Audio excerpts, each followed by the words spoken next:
এরাও শত্রু, মুখোশের আড়ালে। আরতি, আমি তোমার কাছে ফিরে আসতে চেয়েছিলাম, আমি ভালো হতে চেয়েছিলাম আরতি, কিন্তু তুমি আমাকে সেই সুযোগটা দিলে না আরতি। তুমি আরতি, আমি যাওয়ার আগে একটা কথা বলেছি, আমি জীবনে একজনকেই ভালোবেসেছিলাম আরতি, তোমাকে ভালোবেসেছিলাম। হ্যাঁ, তোমাকে।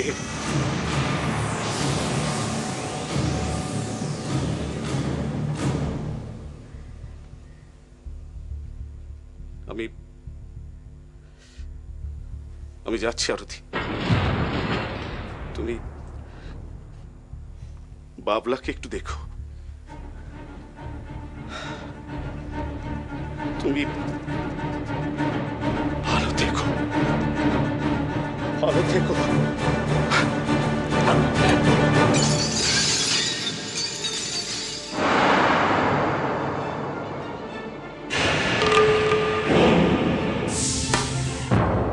তাহলে তুমি আমাকে ক্ষমা করে দিচ্ছ?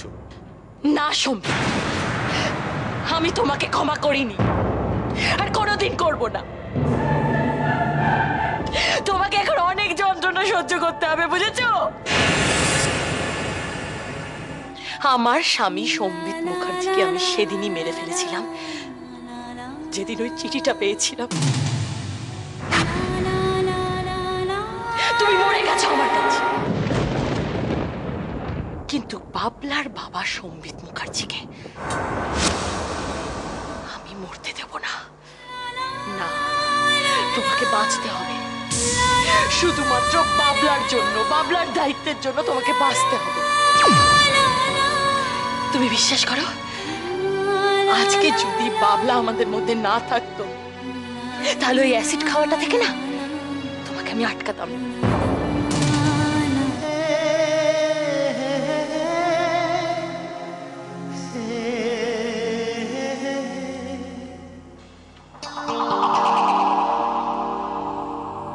আরতি, বাচ্চা আমি, তুমি আমায় কি শেষ করবে? তুমি আমায় কি শেষ করবে? শালা, আর এক সেকেন্ড দেরি হলেই অ্যাসিড সোজা আমার পেটে, আর আমি একেবারে উপরে। টাইমিং, আরে কি টাইমিং! সম্বিত মুখার্জি, বল এখন তোমার কোর্টে, তুমি যেমন ইচ্ছে খেলো। ভিখারির ছেলের পিছনে ঘুরে তোমার কি লাভ বলো তো? আর বড় বড় সিনেমা হলে সিনেমা দেখা, বড় বড় রেস্টুরেন্টে খাওয়া, বিগ বিগ পার্টি অ্যাটেন্ড করা ওদের কাছে স্বপ্ন, স্বপ্ন। আর তুমি তার পিছনে সময় নষ্ট করছো ডার্লিং। লুক অ্যাট মি, আমার মতো বড় লোকের ছেলে পুরো কলেজে কেউ, আর আমি তোমাকে লাইক করি। কেন কেন অ্যাভয়েড করছো? সবকিছু ছেড়ে নিজের পড়াশোনায় মন দাও, তাহলে এত কাজ আসবে, মনে থাকে জানো।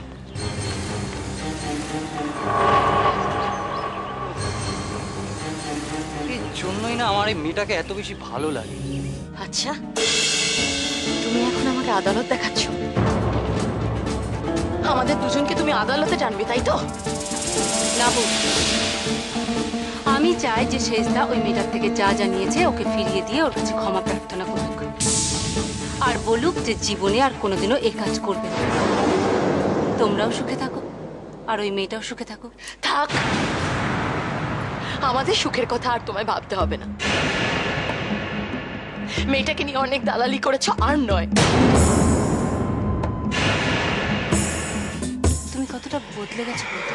আজকে যদি সম্বিতের জায়গায় তুমি থাকতে, তাহলে তুমিও বদলে যেতে, বদলে যেতে বাধ্য হতে তুমি।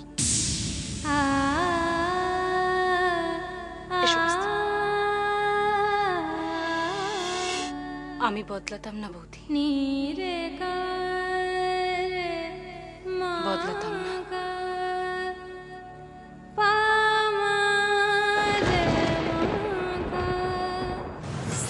এরাও শত্রু, মুখোশের আড়ালে।